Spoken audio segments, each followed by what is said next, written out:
What's up, beautiful people? So I'm here sitting with words and wisdom of my path and what has brought me here. From the simplicity to the extremes, to burning the candle on two ends, to coming to silence, to discovering the inner Shiva Shakti and all the masters along the way and the value of their place in time and space. So this is my talk. And this talk is about mastery. It's about how every master has left a message for us to master ourselves and where they will fall from our lives and where pure cosmic consciousness prevails as the ultimate experience of what we have been seeking or what is seeking us. So in this talk today, I will be revealing a little bit about my story, where I'm born, what I've traveled through, some of my discoveries with methodologies, the mind, lack of knowledge, abundance of knowledge, and a direction for the next chapter. So this will be it's being recorded today. It's April Fool's 2025, about my personal growth and realizations at this point, and the ongoing learning and unlearning moment to moment. So let's start with the beginning. My name is Leanne. I'm born in Nova Scotia, 1978, March 25th at 6:08 a.m. So when it comes to the stars, when you study about yourself and your time of birth, there's a constellation of everything working with us. And what does that really mean when it comes to the rest of my story? Well, highlights on methodologies or wisdom govern awareness of pure observation. And so if we know that timelines, names, form, shape, changes, all are affected through learning and unlearning with this mind, body, soul, we know that they play a role according to ancient history if we are open to that. Now, being open to it all, what I've learned also is that anything can change, some things can happen, and it's just the art of pure observation. So, being born on a journey as a soul, given a name, I lived in Nova Scotia, Cape Breton Island, where my parents were from two different large families and had their own journey with hard work, eat, drink, and be merry philosophies, and love. And of course, Jesus Christ. So the center of their faith was rooted in Catholicism, or for my mother or my grandmother's lineage, it was more just reading the Bible and having faith in God in her own way. So my ancestry has many different, my mug also has something funny for my son. So my ancestry has a foundation where big families and following the light of Jesus and angelic realms, God the Father through the Bible and prayer and celebration, life, and using your tools guided through these knowledges. My childhood was abundant with many family members, and then we had left Nova Scotia at the age 8 because my father had an opportunity in Toronto. So my father having a family of 13, my mother having a family of 9, which became 7, led to the evolution of large families to like a condensed, smaller situation for us all to be affected by. So the amount of abundance to some form of change had a huge shift in 1986. So that alone in my journey of childhood fun and love and abundance got a little bit more serious from a small town in Nova Scotia, where the lifestyle was mostly Caucasian, not so much exposure to other cultures, to abundance in Ontario, where it's multicultural and diverse. And so for a Catholic, I don't want to think like my family's a redneck family, but there is a certain awareness that I came to understand through the growth of time and space, where there was a lot of judgment and things that I couldn't understand at that time that were being said about different colored skins to be of norm for Caucasian people growing up. Now that became a little bit harder growing up in Ontario for me being a child of God and innocent and loving.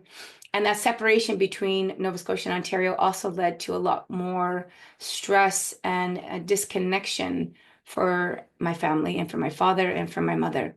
So that led to more family problems and stress with work and disconnection.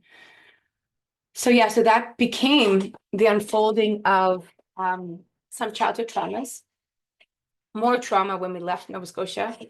The fights weren't so bad between my parents as a child, but as we moved away from the abundance of family and support and love, it was just the amount of stress. Now looking back, I look at it as all stress. So that led me to probably overeating, eating my emotions, and then the enjoyment. And that's where I tapped into yoga at the age 15 to change my body. So early morning yoga, cardio, and change of diet all happened. And 8 sizes later of losing, I had gone vegetarian also. Through what I now know is the 8 limbs of ahimsa, those things that naturally happen once you start doing yoga and breathing and changing your body, mind, soul. Now, being born Catholic, being put through Catholic schooling, and then some of the abuse or the pain of the stress in my family life, I naturally was seeking peace and serenity in certain areas where trauma had started and where it was just a natural inclination of being so open also as the child of Jesus. I felt my angelic power was loving and compassionate and free and open to learn about God in all different ways, even though there was this condensed fanaticism or uh, diligence or discipline of not going outside my religious faith. So there was always kind of a clash there. But yoga did something. And where things started to arrive in my later teens and early 20s. So through a love quest, and I talk about my life through gates because this is kind of the whole talk on spirituality, how spirituality has evolved into my personal calling, and where I talk about some minor things in my childhood, which were beautiful.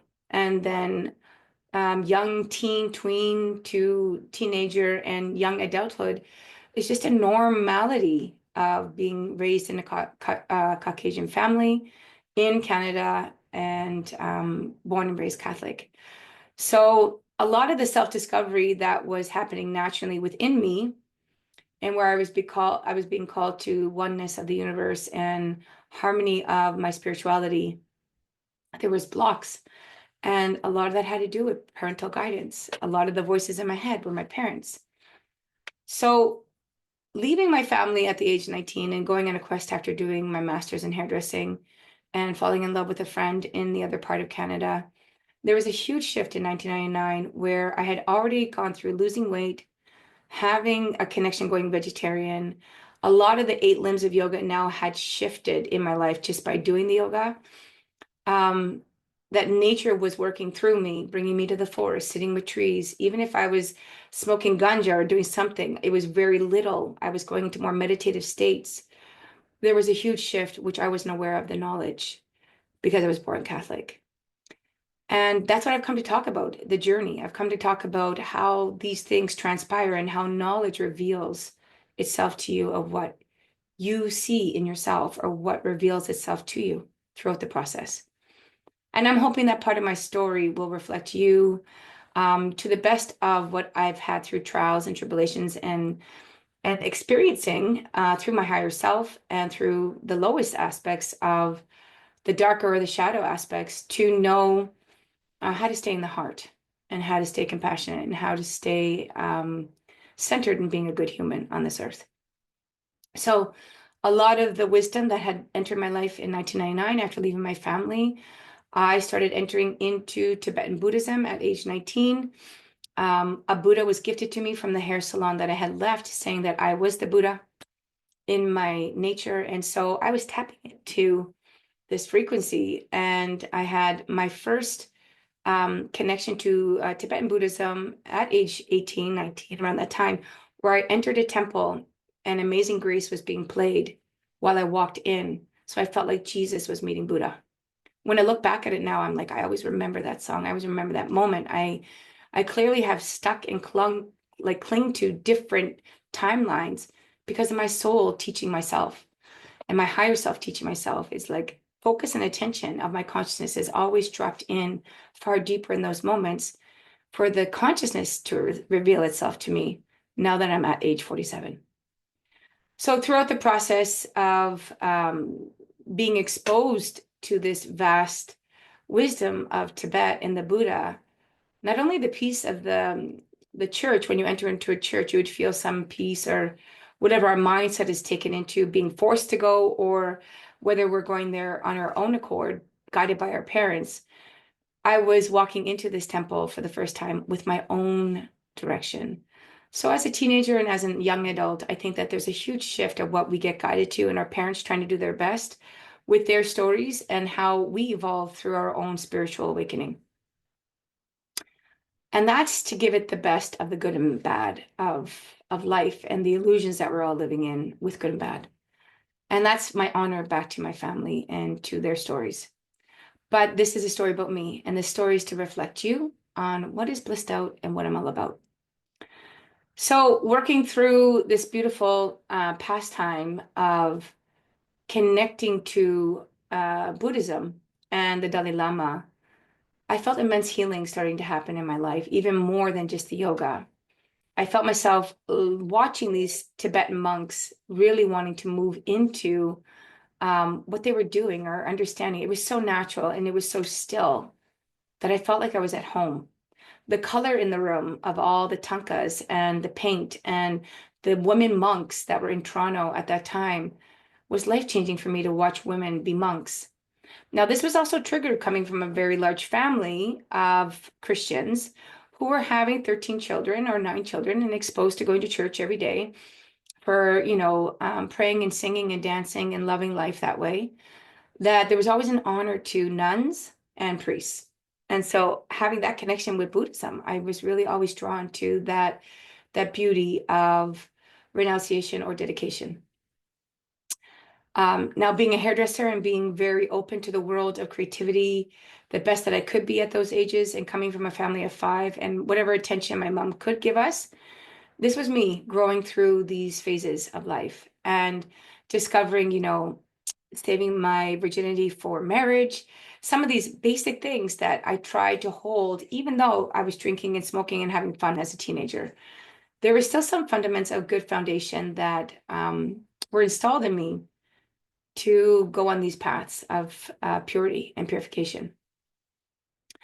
So through that journey of coming out and leaving my family around age 19, I had met a soul that was connected to my family that I had fallen in love with. It didn't work out, but it was enough to get me out to BC for me to be exposed to a different landscape, which kind of reminded me of Nova Scotia and Ontario kind of put together, but more fresher air, better mountains, opportunity to grow, but also something calling my soul. So after I had visit to BC at age 19, I also left home for the first time within 2 weeks. And it was very dramatic. Like it was so easy. It was effortless. Things came to me. Introductions to different aspects of religious things that were affecting me. My sister was studying Hinduism. I was exposed to Buddhism. There was time for me to discover myself at 19. And so I did that. Coming to BC and then kind of feeling rejected from that soul was hard for the ego. But then I just, like, it was like a light weight of all my discipline and all my self-love was always carrying me. That led me to living in a house with 5 other women that were practicing Vipassana, meditation, and vegetarian. So there was a lot of shifts of coming from a family that were eat, drink, and be merry, going into this world, and things were just happening on a different level of spirituality. So while living on my own and practicing yoga early morning, like I was for 5 years, I had an experience in that house alone, and having some paintings that were coming from ISKCON Hare Krishna, Buddha statues and things all around me. I definitely dived into a spiritual awakening, knowingly and unknowingly. So in moments early morning in the age 19, in the late fall time, I had the chance to be sitting in a state where energy had opened and expanded within me, and I had a full communion conversation with God. through silence. I was directed through my bracelet breaking in the midst of the air that was just sitting on the counter on a Buddha statue, to feel a calling, to feel an urge, to feel an understanding that something bigger was happening for me. And I couldn't erase that from my thoughts at that time anymore because I had never experienced such a loud calling. The picture of Radha and Krishna that was in my life, which I only thought were Hindu gods, I didn't even know their names, and a little Ganesh statue that I had got from a tantric event, all were playing a role of what I now know in Sanatana Dharma, unfolding in my life. So the inner voice in meditation that day had spoke to me to look. And I didn't know what I was looking for. So I started looking at the picture ahead of me of Radha Krishna, and I got involved in this deep gaze and connection with that picture. While meditating on that picture, I was able to find the flute that was in Krishna's hand for the first time. I never saw it. And then confirmation within me that I had found what I was looking for with the divine. Through my dialogue with the divine within me and what I was experiencing, I knew I needed teachers, I needed masters as I started learning with the Dalai Lama, and had started entering into Sanatana Dharma at that point after 5 years of yoga. Within 24 hours, I had some more experiences. Now I'm in a rapid container of being on my own, sensitive, open, far more open and free than ever I was with my own, living with my family, because I started to be able to think for myself, that I could choose my ways of thinking about God, and that I could be open. Now, discernment and protection at 19, yes, we always need that from our parents. But being open, all parents should give children their freedom to understand the divine. So that's where I am, just talking about my process and, the good and bad of it, because this is where we all need to see how we are framed in the mindset of our family life, how we're framed in the mindset of the world, and then dropping into a state of no mind, and how all of that happened for me.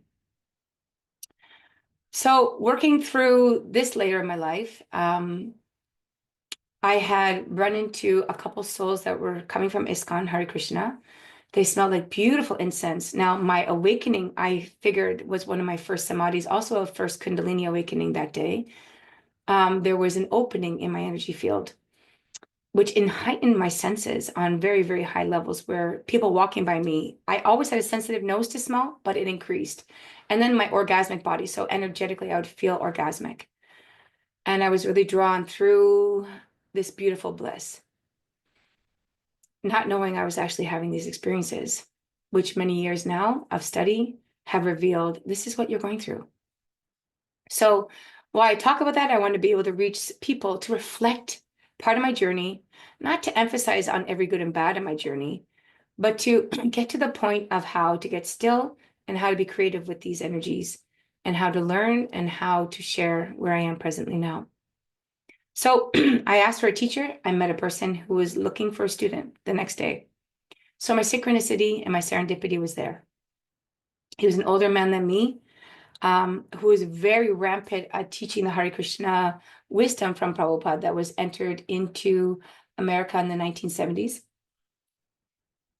And I had just connected with Krishna at that time with seeing the flute, that there was a harmonious karma that was there of knowledge, and a range, wild amount of book knowledge and livelihood of that soul that had lived already from his age 13 to 39 with that knowledge. So I knew I had found a teacher, but then it was very pushy, very demanding, and him and his own suffering. But I was also in a huge change. Also, I was rejected by a partner. So I think I aligned with something that had varieties of things that I needed, but also things I didn't need. I was 19. So I look at my life and I talk about my life in a way where, even through the process of being my parents, the good and bad, the childhood suffering of stress and change, it's all evident throughout every chapter in life. And I talk through it so that you can reveal to yourself, and you can reflect with me here, your own good and bad. And more importantly, what methods are you using to keep yourself mentally healthy, loving, and compassionate through the process of life? So through that chapter, I had met with that soul. We had connected. We had intimately connected through his curiosity to help me heal through my rejection. I was overwhelmed, but also curious. So it was a lesson to learn, not like a love affair, but a lesson to learn, because I never really felt like that with him. I really felt like he was a teacher and he had a lot of knowledge and he became a teacher. I also came to know that he wasn't following what he was teaching, and he ended up in prison in 2005. And a process of being with him for 5 years, I don't know at this point when I look back at the story if it's attracting reflective wounded masculinity from my father into other men, or vulnerability of being open and lack of discernment. I definitely have learned that you have to protect yourself in getting to know people and you need more timing. But I was young, I was 19. That gift gave me immense lessons with Sri Krishna after having that awakening and calling from God itself at that time.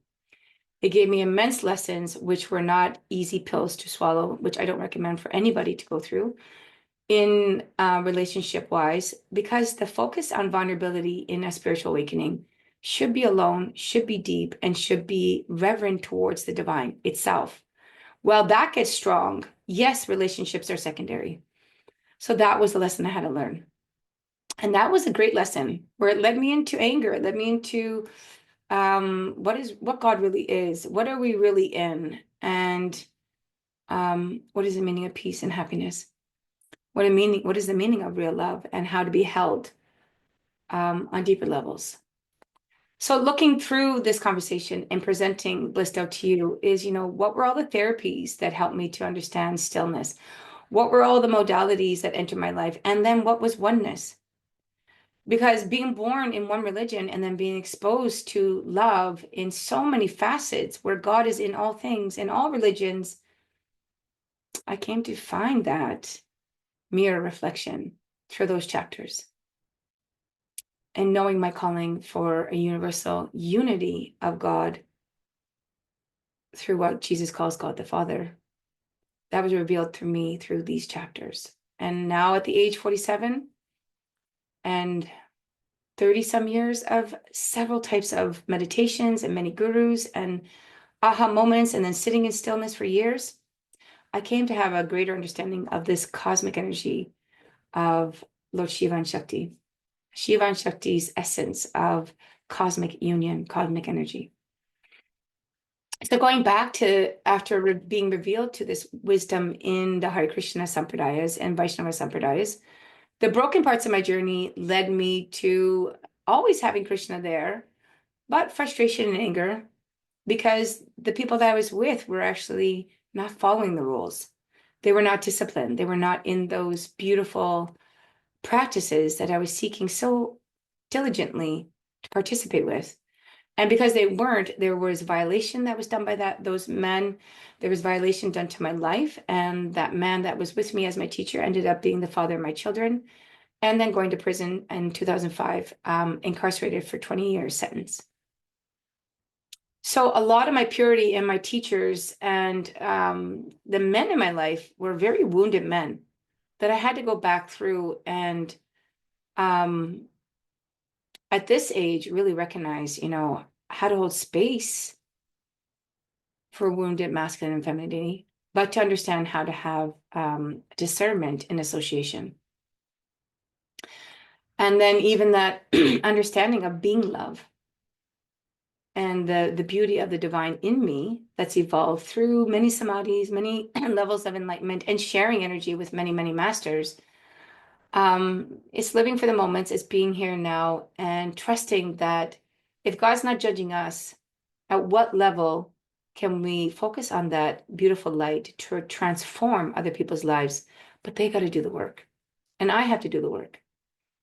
So through that chapter of my life, I evolved through more relationships, more desires to hunger, many avenues of my exposure to Krishna on every level, whether it was discipline, Kama Sutra, love, truth. I was young, I was full of energy, and I was hungry for knowledge. Now, I was also raising 2 kids on my own, having to go through bankruptcy, having to see the father of the children put into prison, family reject my belief systems, and being in this place where I had to lose it all. And I just became the observer. So great teachers like Osho had revealed itself to me through that process. And I kind of felt myself leave the ritual parts of my journey into an internal work on myself with the grace of Osho. Now, this was all intuitively led.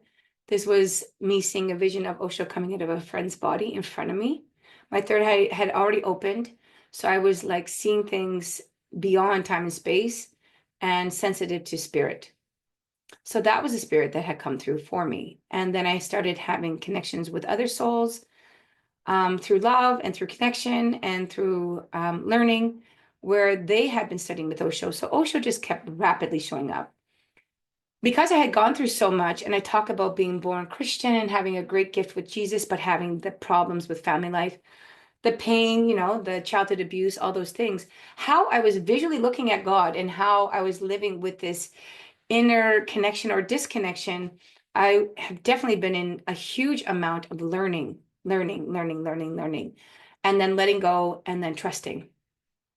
And so through some partners that I found myself studying with Tantra and love, through those times in my life, and Neo Tantra, not original Tantra of India, but Neo Tantra is where the West is with their intimacy and their sexuality and their growth. I was able to allow myself to trust in my power, in my senses, in my consciousness, to attract a lot of gifts from Osho.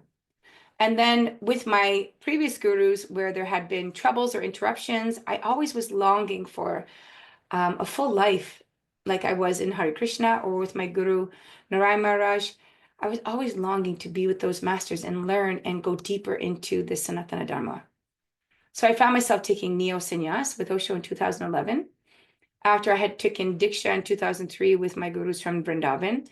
And because the chapters were very dark to deal with partners, I had to mentally shift something to feel good about life again. I went through a deep, dark depression. And Osho's therapy really hit a home run for me. Now, my psychic abilities, my sensitivities, and my practice and purities had opened up vortexes where all the gods had met me, whether it was Vishnu, Durga, Shiva, Krishna, the Nath Sampradaya, all was meeting me. But I was so broken through my family life from my reality, and I had so much to face on my own as a single mother, knowing all of this. Osho's work that came through my life and the practices that I started when I took sannyas in 2011 became an upliftment to my body, to my energy body, letting go of the pain and suffering of my process in unbelievable ways. Relationship wise, where I would be in my mind with relationships, I started learning about no mind and what the real meaning of the Buddhist Vipassana was really about. But Osho had a way of using dynamic work in order to achieve that state. So what worked for me was I needed that dynamic cleansing in order to hold my inner Buddha. Now, I had also lived like an inner Krishna, Radha energy with Latika Devi Dasi, serving a lot of chanting and deity cleansing and rituals. But having that silence move into my life for the next 10 years of all Osho's work and entering into samadhi on deeper levels, I was able to watch my Ida and Pingala nadis, my receptivity in my body start to communicate with me and flush out blockages and align me back into good states of my highest aspect of myself throughout my day. I started entering into samadhi naturally. Whenever I needed rest, I would rest, sit, restore my energy. Rest, sit, restore. And all of this was through practices of yoga, bhakti yoga, then to Osho's work, which was more dynamic, Zen methods, and many Tao methods, but Zazen really the core of it, and enjoyment in Tantra, Neo Tantra. So learning all these things, I was so eager when I had found all this great wisdom and watching it unfold and me becoming a happier person, that I felt such a calling to serve the masters and their legacies and their dreams to help people. Now, being involved with community settings with many types of humans learning, Cult is a word that has been utilized in a lot of these places because the good and bad that happened in ISKCON, it's real. Childhood rape, traumas. I've met so many people over the years that have been involved in religious sects, that whether it was Christian, Catholic, or even Hindu or Sikh, whatever it may be, everybody's going through these growths of their energetic body system and what their mind believes and what they've been told and they have been learning. So there's been a lot of learning through intimacy and sexuality and discernment about what is the true meaning of that and what real Tantra is. Coming to the point of talking through those lessons with Osho and wanting to serve his dream. His dream was reach more people with this. Now, he had his own experiment that went really, really sour in America. A lot of what I got exposed to in his methodologies really activated a sense in me, dynamic sense in me, that I even ignored most of that stuff that while he was alive was happening. While ignoring that, I was refining myself. And while mastering and wanting to teach it, and now in the community teaching, I've had to revisit while I teach and while I master what really happened in those times and what evolved from all those lessons. And who is Osho? Very similar to who is Jesus and who is Buddha and who is Guru Nanak Dev Ji. Now, my experiences has all been, even with my gurus, through dead bodies, except for one live guru. And I saw the actions of that one person only had an ability for his energy or his soul to be met. But in order to truly help people heal or be one-on-one was very limited. So the real work I find myself at this place is recognizing we need both.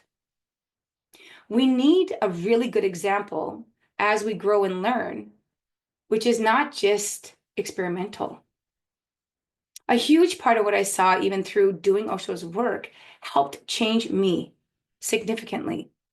Teaching in the community and feeling and experiencing the receptivity of existence has given me awareness of the greatness of every time I tap into Osho as a master.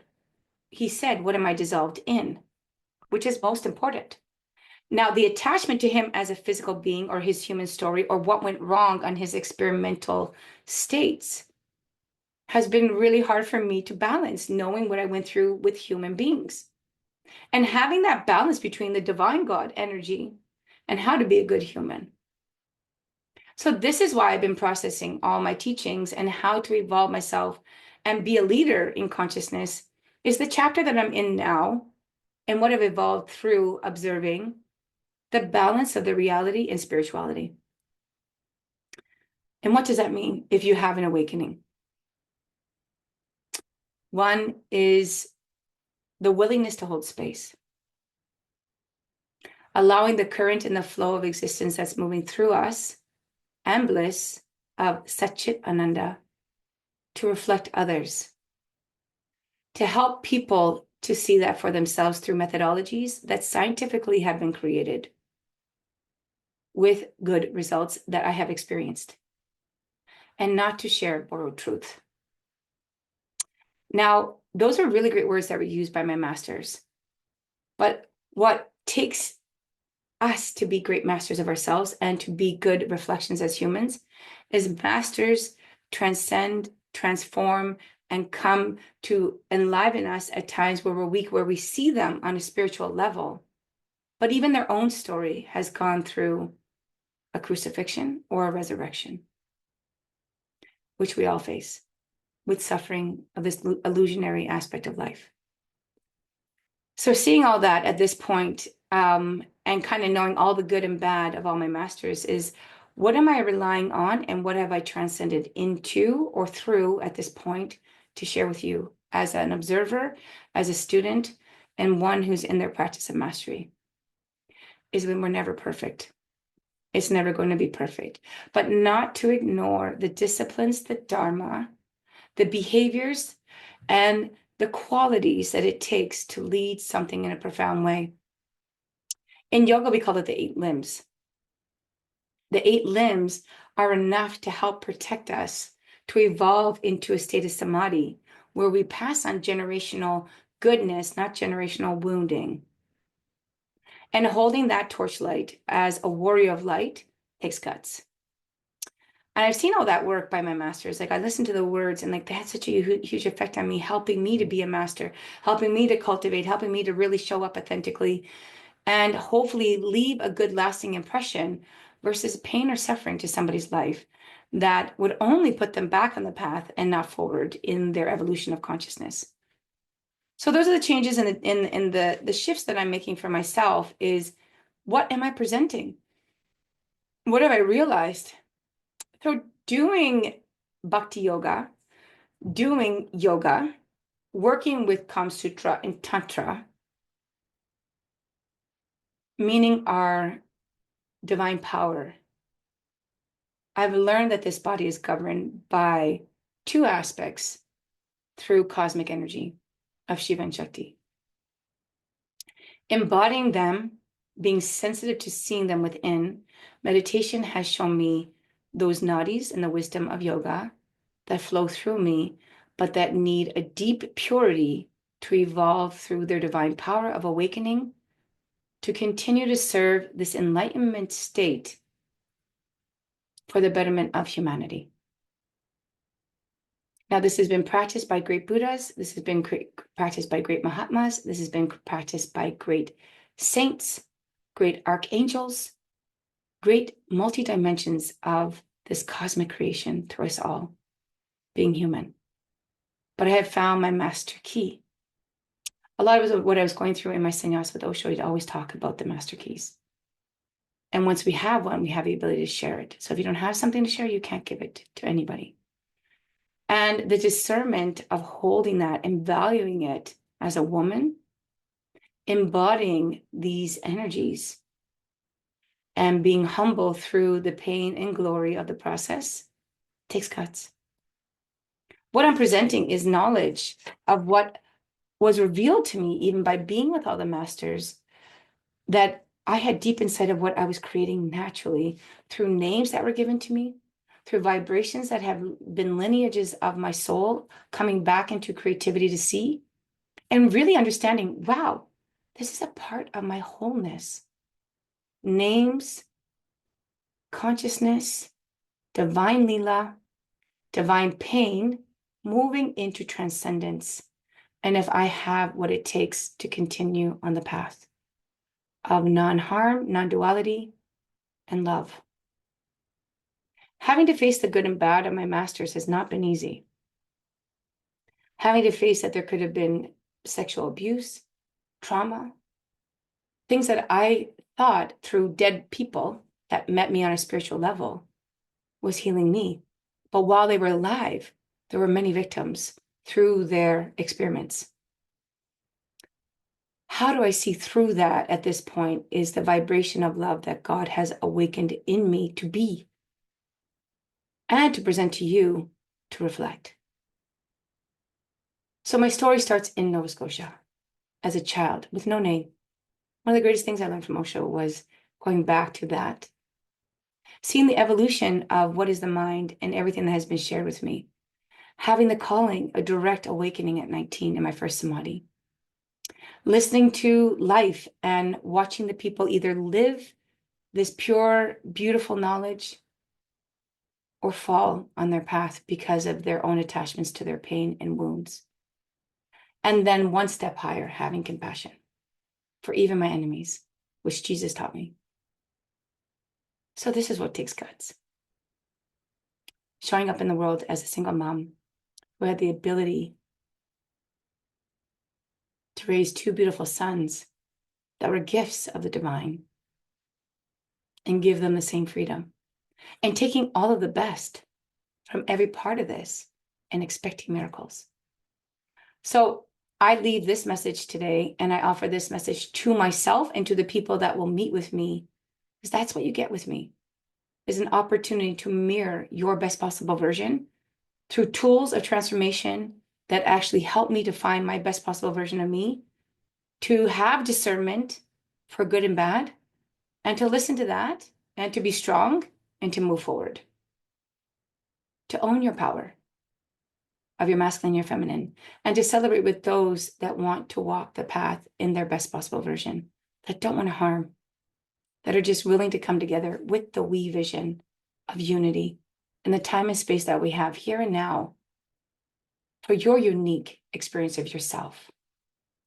So my students that I have in my life, that I've been learning my best to be with, I'm always encouraging you to listen to yourself, not to change your direction from my gifts or my reflections.